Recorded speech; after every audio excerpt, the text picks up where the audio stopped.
Bonsoir les amis, comment allez-vous? Rock Your Life, l'émission qui bouge et vous fait bouger. Et pour vous y aider, tous les soirs, un thème, un invité et un message. Le thème de ce soir, c'est nous sommes tous des hypocrites. C'est pas une question, c'est une affirmation. Oui, peut-être un peu provocateur. Eh bien oui, ce sujet est vraiment un sujet, vous allez voir, très intéressant. Et pour ce faire, nous avons un invité. Alors il a une formation de philosophe, il a travaillé comme manager pendant plus de 20 ans en entreprise et il est depuis plus de 5 ans coach et formateur et il est spécialiste de l'éthique des affaires. Accueillons tout de suite Fabien Ball.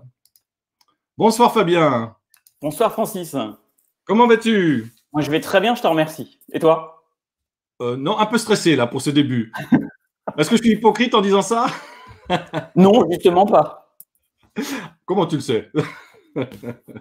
Alors justement, Fabien, qui es-tu pour parler de ce sujet de nous sommes tous des hypocrites?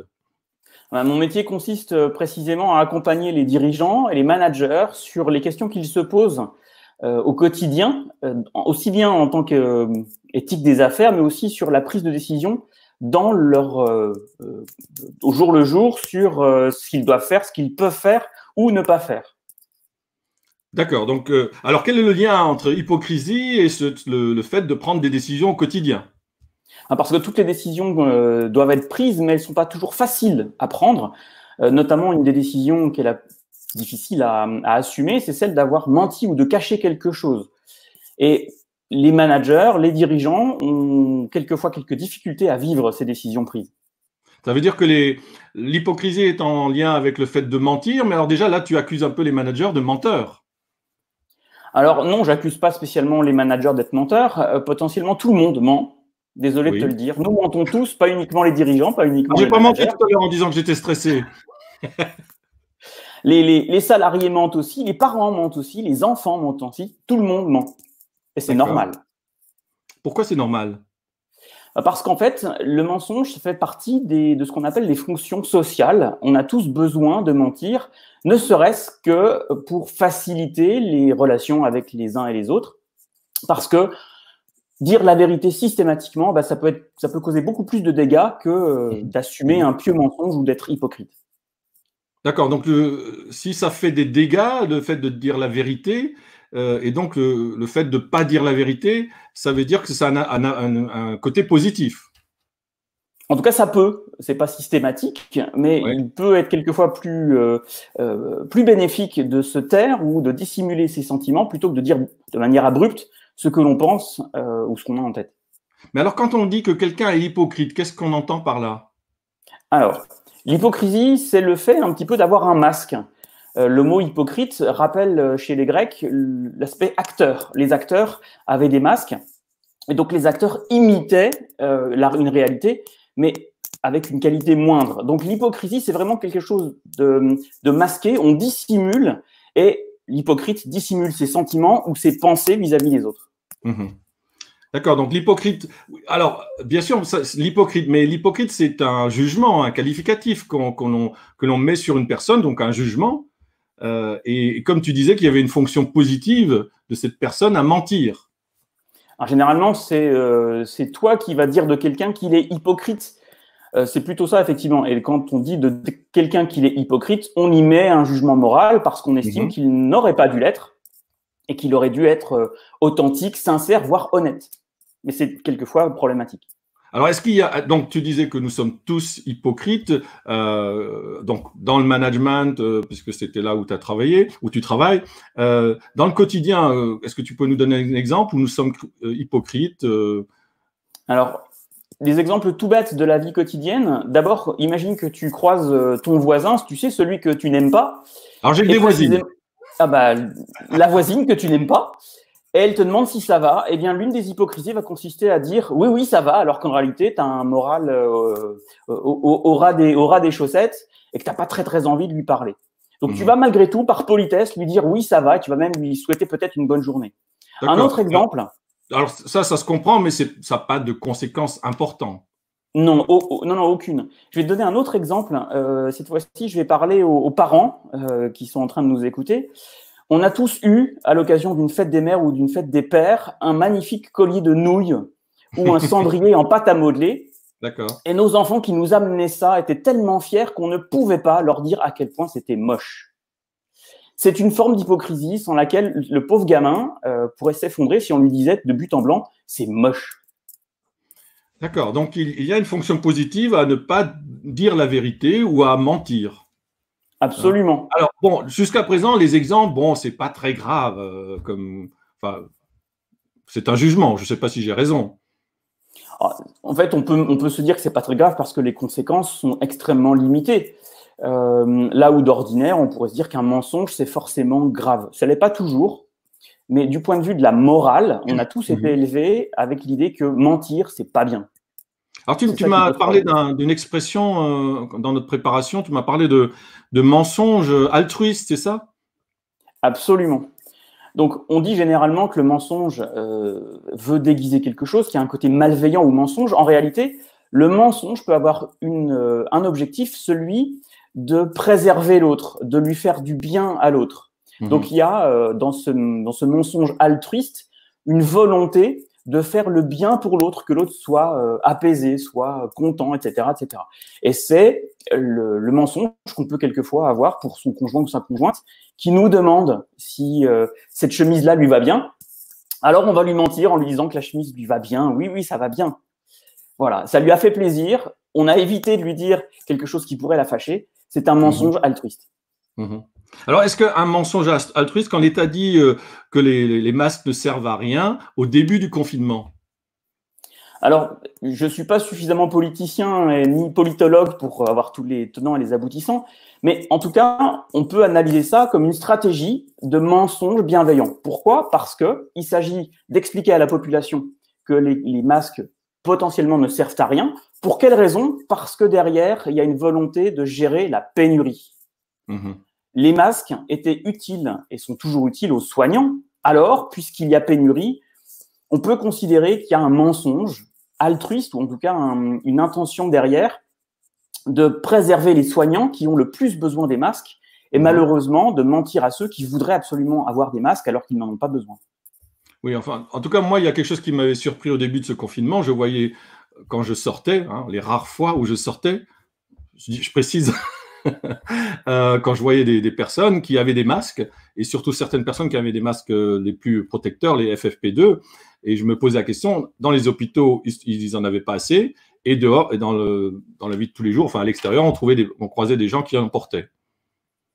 Donc, alors, c'est effectivement une vraie question. Alors, l'hypocrisie peut être justement de se dire moi, j'en ai besoin plus que les autres.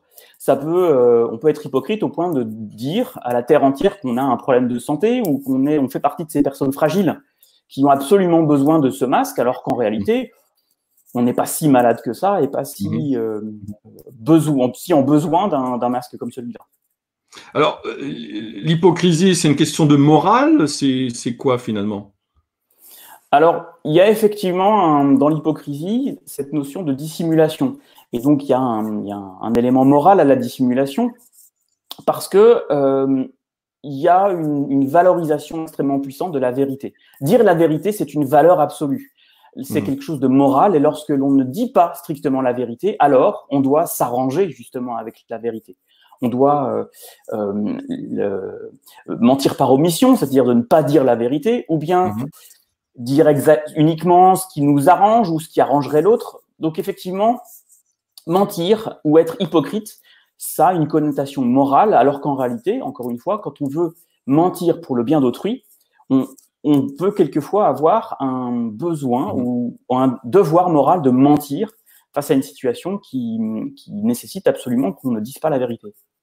Alors, la morale, c'est donc une question, c'est bien ou c'est pas bien. Et quand on dit ça, c'est par rapport à une notion de règle ou de loi ou je ne sais quoi. Absolument. La morale se rapporte toujours à des valeurs, à des principes fondamentaux qui nous permettent de distinguer ce qui est bien de ce qui est mal.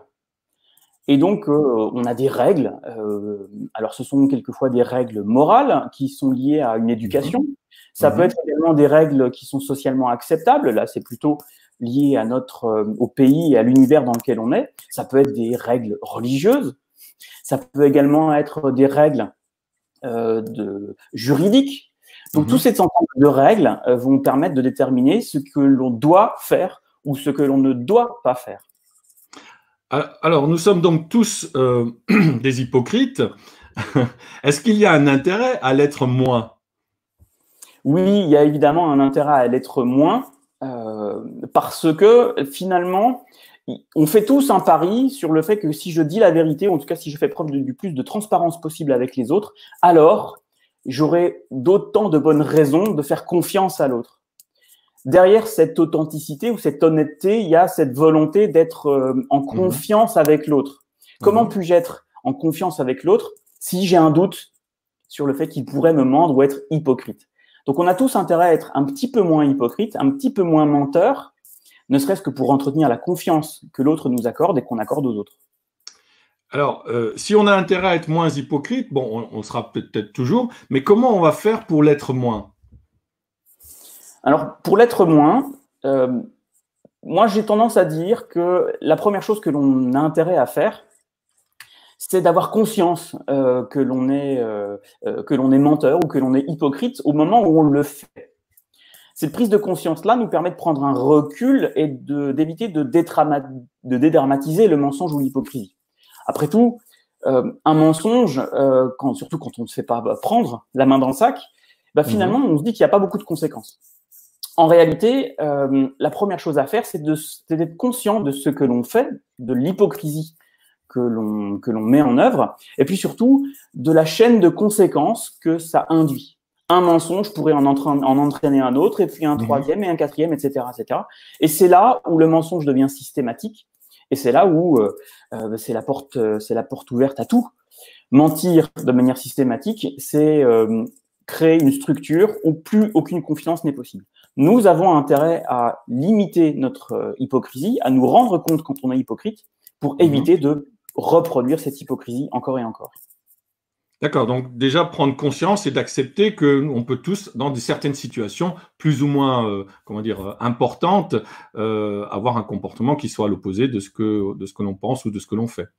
Absolument. De toute façon, oui. il y a des études qui montrent que l'on veuille ou non, on ment en moyenne entre 4 et 9 fois par jour, qu'on le veuille ou pas. Ah bon? Donc, absolument. Donc, lorsque les études ont été faites, certains cobayes ont dit qu'ils avaient très franchement menti 2-3 fois, mais un système d'enquête complémentaire a montré quand ils disaient avoir menti 3 fois, en réalité, ils avaient menti 8-9 fois. Donc même ils ont déjà menti dans le test. Exactement. On ment même en disant qu'on ment pas. Est-ce que ça veut dire qu'on n'est pas forcément conscient toujours? On n'est pas toujours conscient qu'on ment. Ou alors, on se dit que le mensonge est tellement minime que finalement, c'est même pas un mensonge. Mais en réalité, on ment tous, sans même s'en rendre compte vraiment. D'accord. Donc, c'est déjà la première étape, c'est déjà prendre conscience que dans certaines situations, on n'est pas tout à fait dans la vérité, quoi. On va dire ça comme ça. Alors, ça, c'est la première étape. D'accord. Qu'est-ce que tu peux nous donner d'autres comme conseils pour être moins hypocrite? Ensuite, lorsqu'on est avec les autres, lorsqu'on parle aux autres, lorsqu'on communique, on peut, entre guillemets, s'inspirer de ce qu'on appelle le tamis de Socrate. Alors, qu'est-ce que c'est? En gros, c'est une série de 3 questions que l'on doit se poser avant d'ouvrir la bouche, ou en tout cas avant de dire quelque chose à quelqu'un. La première chose que l'on va pouvoir se poser, la première question qu'on va pouvoir se poser, c'est est-ce que ce que je dis est vrai ou pas vrai? Ça, c'est la première question. C'est le premier tamis de Socrate. Ce que je dis, est-ce que c'est vrai ou est-ce que ça ne l'est pas? D'accord? Et donc, lorsqu'on est menteur, on peut être menteur volontairement, mais on peut assumer le fait de mentir. Mais au moins, encore faut-il être conscient de est-ce que ce que je dis est vrai ou est-ce que ce que je dis est faux? Ça, c'est le premier filtre. Est-ce que c'est vrai ou pas? Le deuxième filtre, c'est est-ce que ce que je dis est bon pour autrui? Est-ce que c'est bénéfique à l'autre ou est-ce que ça m'est bénéfique à moi? D'accord. Donc, le deuxième filtre là, lorsqu'on dit quelque chose, c'est de se poser la question, est-ce que c'est bon pour quelqu'un? Pour moi, pour l'autre. Si c'est pour moi, je peux assumer le fait que c'est parfaitement égoïste et que ça sert mes propres intérêts. Mais je peux aussi me dire que mon arrangement avec la vérité peut être bon au bénéfice de l'autre. Ça, c'est le deuxième filtre. Est-ce que c'est bon? Et Et alors, le troisième filtre, c'est le filtre de l'utilité. Est-ce que ce que je dis est utile à l'autre? Est-ce que c'est utile pour moi ou est-ce que c'est utile à l'autre? Et finalement, si ce que je dis n'a aucune utilité, est-ce que vraiment ça vaut le coup de mentir? Est-ce que ça vaut le coup d'être hypocrite à ce moment-là? Donc ces trois filtres-là permettent de prendre du recul et d'éventuellement éviter de mentir par la seule habitude de mentir ou pour le seul élan qui consisterait à dire que c'est plus facile de mentir. D'accord, donc c'est trois tamis, hein, savoir si est-ce que c'est bon, est-ce que c'est utile et est-ce que c'est vrai, c'est ça? Vrai, c'est ça. Voilà. Ok. Alors, ça nous permet déjà un peu de voir un peu par rapport à ce qu'on dit, mais parfois, donc tu le disais toi-même, hein, on va être hypocrite, soit pour le bien de l'autre, soit parce qu'on n'a pas envie de se dévoiler ou pour d'autres raisons. Mais quand un hypocrite est démasqué, est-ce qu'il s'en sort toujours avec une pirouette ou est-ce que ça dépend des hypocrites? Alors, généralement, les menteurs ordinaires, c'est-à-dire les menteurs qui mentent entre 2 et 9 fois par jour, apprécient assez peu de se faire avoir, de se faire prendre la main dans le sac. Et on voit, les études montrent que généralement, ça se voit sur le visage, on a une montée de température, on a les joues qui rougissent, etc. etc. Donc, le menteur ordinaire aime pas trop se faire avoir, et donc il ment moins pour éviter de se faire avoir. Par contre, il y a des menteurs professionnels qui se moquent éperdument de se faire avoir, de se faire prendre la main dans le sac, et qui au contraire vont dire et répéter « non, non, je ne mens pas ». Et on a un certain nombre d'exemples, notamment dans la vie politique, où mentir est une attitude ordinaire, et où finalement, peu importe qu'on vous prenne la main dans le sac, l'important, c'est de rester droit dans ses bottes, et sans assumer le fait qu'on mente. La question pour le menteur ordinaire, c'est est-ce qu'on est responsable, est-ce qu'on est capable d'assumer d'avoir été pris la main dans le sac et d'un moment donné reconnaître que oui, d'accord, on a peut-être un peu exagéré, on s'est arrangé avec la vérité. Alors, en fait, on peut peut-être aussi distinguer l'hypocrite de comportement hypocrite. Nous avons tous des moments où on a un comportement peut-être hypocrite, mais nous ne sommes pas pour autant un hypocrite selon ces différents degrés. Alors, comme tu le sais, j'ai l'habitude d'avoir le regard du coach qui va nous donner son regard sur ce sujet, ou après nous avoir écouté. Et avant d'écouter le regard du coach, quel est ton message final ou qu'est-ce que tu as encore envie de partager?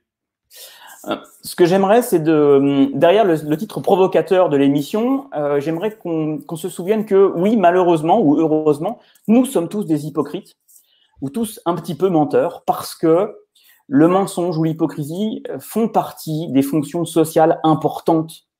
Sans hypocrisie, sans mensonge, on aurait une relation à l'autre qui serait peut-être trop brutale et qui rendrait difficilement possible la bienveillance avec l'autre. Ça peut être utile de mentir un peu parce que on peut être menteur de manière altruiste. Mentir pour le bien des autres, mentir pour le bien d'autrui, ça fait partie des choses qu'il faut assumer. Encore faut-il être capable de prendre du recul et de se dire « Ah, là, j'ai menti, je le regrette et je ferai autrement la prochaine fois. » D'accord, donc c'est la reconnaissance de quand on a tort et c'est justement pour pas s'en sortir avec une pirouette. Alors, je vais pas m'en sortir avec une pirouette, mais avec un générique de transition pour écouter notre coach, le regard du coach.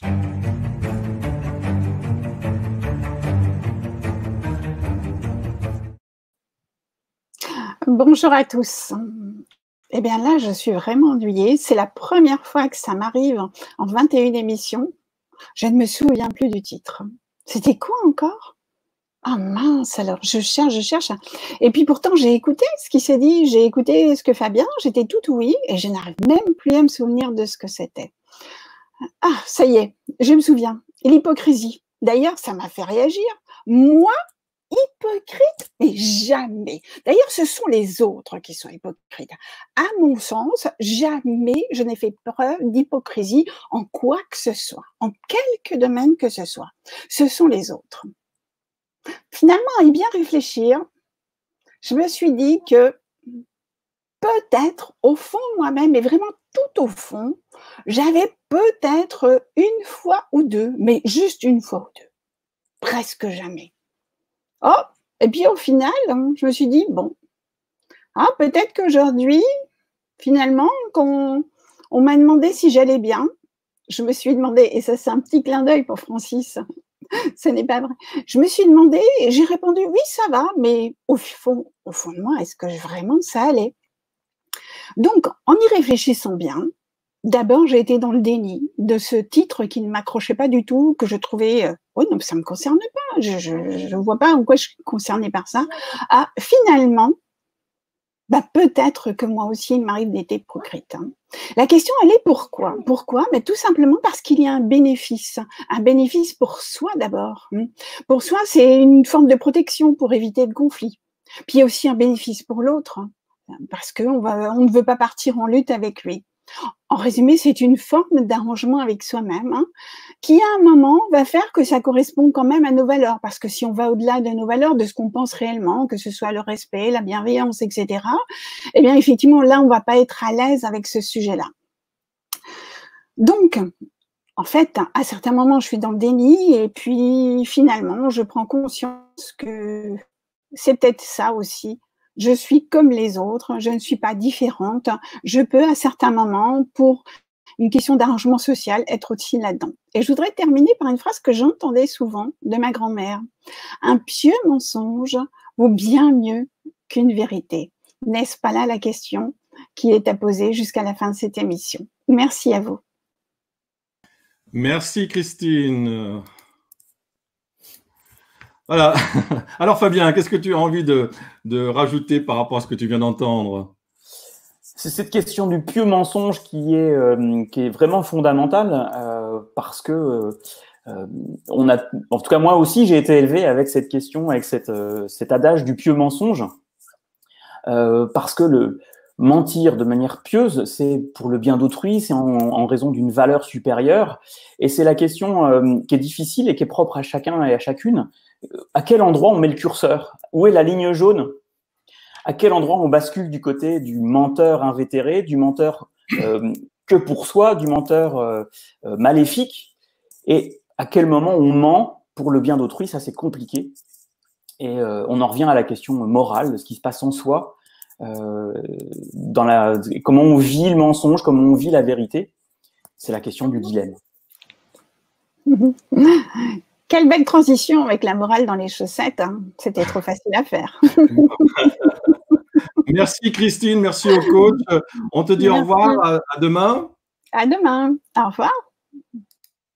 Voilà Fabien, c'était le regard du coach. Nous avons quelques commentaires, on va les montrer, les commentaires. Bon déjà, Rosemary, bonsoir, qui nous dit que libellé accrocheur, un brin provocateur. Non, non, du tout, hein, c'était pas l'objectif. Menteur. Voilà, Barbara qui nous dit bonsoir, Nathalie aussi, Mireille aussi. Et Rosemary, qu'est-ce qu'elle nous commande? Comment mettre au bon endroit le curseur en matière d'hypocrisie si on part du principe que c'est bénéfique? Effectivement, c'est toute la question et je crois que tu as répondu, Fabien, hein, c'est déjà d'en prendre conscience. Voilà, nous avons aussi Linda qui nous fait un petit coucou et qui nous pose la question « Ne pas dire n'est pas mentir ». Voilà, c'est effectivement. Et puis un commentaire pour Christine. Quelle comédienne cette Christine. Bon Christine, tu vois, tu peux te recycler dans un nouveau métier. Merci Rosemary pour ce commentaire. Voilà. Merci beaucoup. Ah, il y a encore un commentaire qui vient d'arriver, comme ils sont un petit peu en décalage, de Michel Cavard. Je ne suis pas menteur, j'ai pris l'émission en cours, mais pas toujours au top. D'accord. Merci beaucoup, Michel. Voilà. Donc, merci, Fabien, d'avoir accepté cette invitation, de nous avoir éclairé sur ce sujet qui est un sujet d'éthique et effectivement de mieux comprendre que quelque part, nous sommes tous parfois dans certaines situations un peu hypocrites. Alors, j'espère que vous le serez moins à l'avenir et merci beaucoup, Fabien. Je vous donne rendez-vous, nous vous donnons rendez-vous demain à 17h37. Le sujet demain, eh bien, c'est pour être plus positif parce que je vais avoir un spécialiste qui va nous parler de la méthode Coué. Donc, la question, c'est quoi la méthode Coué? Et je vous donne rendez-vous demain avec Luc Tessier d'Orfeuille, 17h37. En attendant, prenez soin de vous et je vous dis bonne soirée, je vous embrasse. À bientôt.